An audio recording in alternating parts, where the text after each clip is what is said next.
আসসালামু আলাইকুম। নিশ্চয়ই সবাই ভালো আছেন। আলহামদুলিল্লাহ আমিও ভালো আছি। তো সকালে একবার বাহিরে গিয়েছি একটু শপিং করতে। যাই হোক টুকটাক কেনাকাটা করেছি। তো একদম এখন বাহিরে বের হতে ইচ্ছে হচ্ছিল না।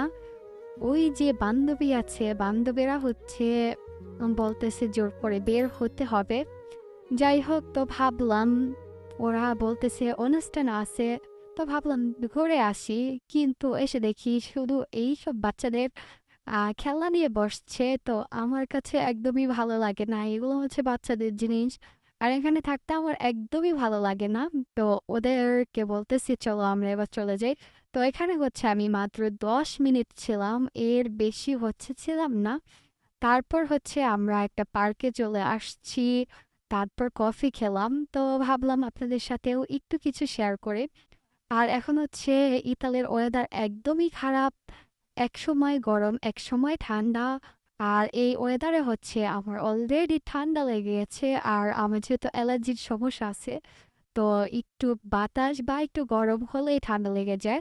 আর কি দুইটা ওয়েদার যখন মিক্স হয়ে যায় সেই ক্ষেত্রে আমার ঠান্ডা লেগে যায়। তো এখন হয়তোবা আমার বয়সের অবস্থা অনেক খারাপ। তারপরও কি করার আছে। আর আমার পেজে ভিডিও আপলোড না করলে তখন ভিউয়ার্স কমে যায়। তো